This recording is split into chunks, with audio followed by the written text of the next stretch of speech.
Hello everyone, তো আজকে এই যে রেডি হয়ে নিয়েছি, তো রেডি হয়ে যাচ্ছি আমাদের দেশের বাড়িতে। তো আজকে ঠাকুরের ভাসান আছে, বিসর্জন আর ভাসান আছে, তো সেই জন্য যাচ্ছি আমি, মা, বনু, তো তিনজনে মিলেই যাচ্ছি। তো চলো যাওয়া যায়। চলো, মা তো আসছে, না তোমাদের দেখিয়ে দিই। এই তো চলো, ট্রেনে উঠে পড়েছি। তো আমাদের বাড়ির সামনে থেকেই ভ্যান পেয়ে গেছি, এই যে ভ্যানে করে চলে যাচ্ছি দেশের বাড়িতে।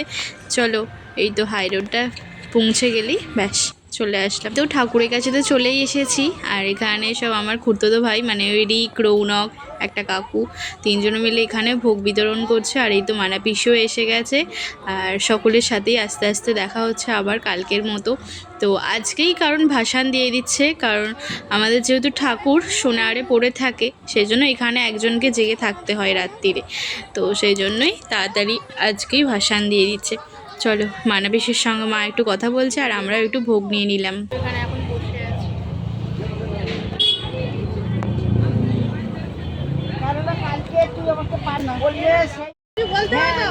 বল কিছু।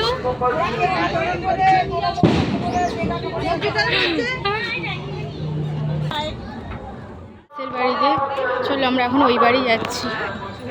চলো চলো যাওয়া যাক। বাড়ি যাওয়ার কাছাকাছি তো দেখলাম একটা ভাই খুব সুন্দর একটা ছোট্ট কালী ঠাকুর বানিয়েছে, আবার ছোট্ট প্যান্ডেল।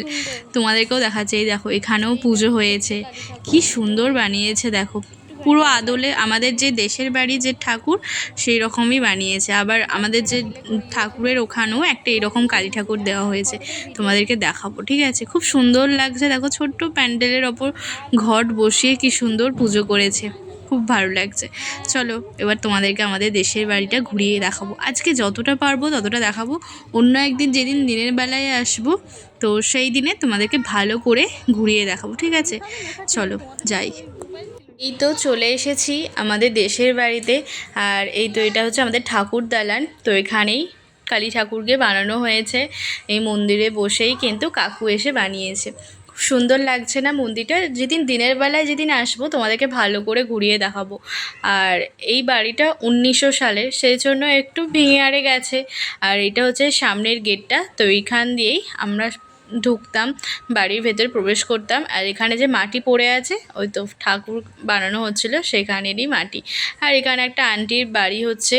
তো চলো এরপর অন্য দিক দিয়ে এখানে একটা পুকুর আছে আর কল আছে, তো আন্টিরা যেই দিক দিয়ে বাড়ির ভেতরে প্রবেশ করে, চলো তোমাদেরকে সেই দিকেই নিয়ে যাই। আর বোনও একটু ভালো করে দেখে নিচ্ছে। তো অনেক দিন পরই আমরা আসলাম, সেই এসেছিলাম মনে হয় আগের বছরে। তো মা আগে যাচ্ছে, চলো। আর ঢুকতেই এই দিকে মানে বাঁ দিকে আছে মানা পিসির রুম, আর পাশেই আছে মনসা মন্দির আছে, চলো তোমাদেরকে দেখিয়ে দিই।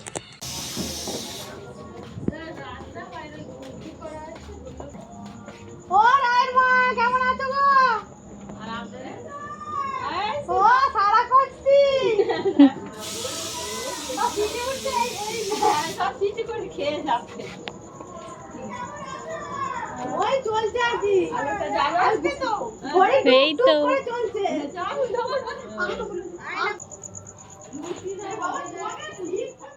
এই যে ড্রয়িংগুলো দেখছে, এগুলো রৌনক বানিয়েছে, খুব সুন্দর করেছে না? এগুলো আমাদের যে গ্রামীণ মেলা হয় ও প্রদর্শনীতেও দেয়, খুব সুন্দর করেছে দেখো। ছোটোবেলার ছবিগুলো তোমাদেরকে দেখিয়ে দিচ্ছে, এই দেখো। তো তোমাদেরকে দেখালাম তখন ভোগ পরিবেশন করছিল রিক আর রৌনক। আর এই দেখো দেয়াল আলমারির মধ্যে সমস্ত কিছু সব আছে, আর এখানে মা আর বোনও বসে আছে। রৌনক এঁকেছে এইদিকে। এখন ছোট আন্টির রুমে বসে আছি, আর বোনও দাঁড়িয়ে আছে। তো অনেক দিন পর যেহেতু আসছি, তো আমরা যেদিকে থাকতাম সেদিকে তো চাবি আরে দেওয়া, আর ওই দিকটাও যাওয়াও হয়নি, সেই জন্য সব অন্ধকার হয়ে পড়ে আছে। অনেক দিন পর আসলাম বাড়িটাতে, বেশ ভালোই লাগছে। এখন তোমাদেরকে যেটা দেখাচ্ছি এটা হচ্ছে হাঁড়ি লক্ষ্মী। তো এই বাড়িতে এই হাঁড়ি লক্ষ্মী ঠাকুর পুজো হয়, আর আমাদের বাড়িতে তো এমনি পিতলের লক্ষ্মী ঠাকুর পুজো হয়, মানে যখন কোজাগুড়ি লক্ষ্মী পুজোতে আরে সমস্তটাই হাঁড়ি লক্ষ্মী পুজোই হয়। দেখো তোমাদেরকে দেখিয়ে দিলাম। আর চলো তোমাদেরকে একবার এই রুমটা দেখালেই বুঝতে পারবে যে কত দিনের পুরানো এই বাড়িটা। দেখো, দেখতেই পাচ্ছ ওপরে দেখবে এইগুলো আছে কি কড়ি কাঠ দিয়েই কিন্তু বানানো আছে, দেখো ছাদটা ঢালাই। তো দেখো তোমাদেরকে দেখিয়ে দিলাম, বহু যুগ আগেকার বাড়ি। এই তো আন্টিও আসলো, তোমাদের দালানটা আরে ভালো করে একটু দেখিয়ে দিই।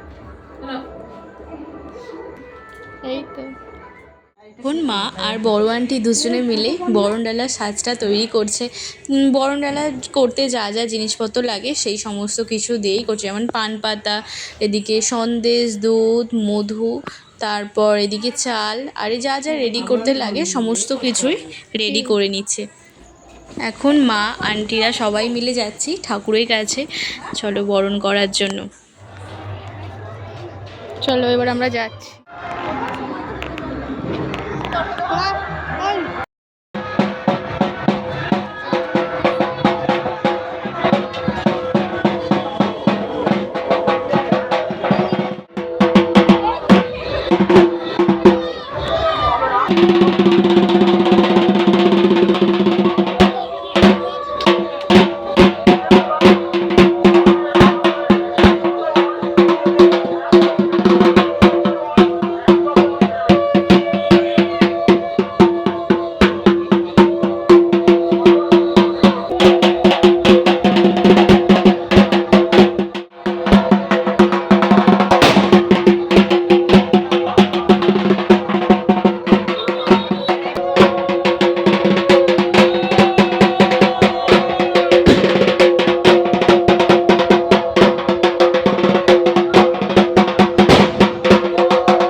আমাদের তো হয়ে গেল এখানে দেশের বাড়ি ঠাকুর ভাসান, একটু মন খারাপও লাগছে।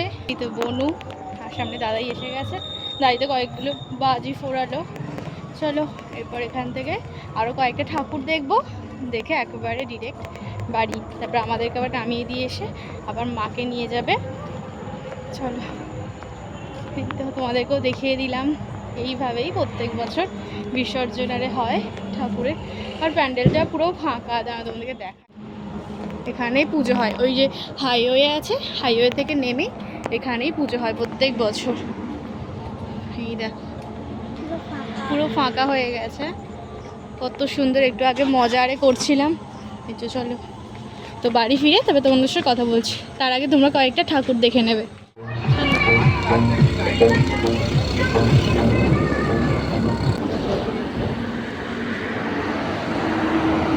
তো বাড়ি তো ফিরলাম, আর এখন ঘড়ি কাটায় বাজে 11:30। তো চলো এখনই ব্লগটা আমি শেষ করছি। তো ওখান থেকে তো আমাদেরকে সমস্ত কিছুই পার্সেল করে দিয়েছে, মানে পায়েস যে হয়েছিল পাপার আর দাদাদের জন্য পার্সেল করে দিয়েছে, তার সঙ্গে আবার দধি কর্মা। তো সেটা আমরা ওখানে খাইনি, তো সেজন্য ওটাও পার্সেল করে দিয়েছে। তো তোমাদের কেমন লাগলো আমাদের দেশের বাড়ির ঠাকুরের ভাসান? দেশের বাড়ির ঠাকুরের ভাসান অবশ্যই কিন্তু জানিও। তারপরে তো আমাদের এখানে আছেই, পাড়ার ঠাকুর হবে ভাসান, তো সব কিছুই তোমরা দেখতে পাবে। তো তোমাদের কেমন লাগলো আজকের ব্লগটা অবশ্যই আমাকে কমেন্টে জানিও। ভালো লাগলে চ্যানেলটিকে সাবস্ক্রাইব, লাইক, শেয়ার করতে অবশ্যই ভুলো না। দেখা হচ্ছে নেক্সট ব্লগে, ততক্ষণ টাটা। সকলে সুস্থ থাকবে, সাবধানে থাকবে। পরবর্তী ব্লগের জন্য অবশ্যই অপেক্ষা করো। টাটা।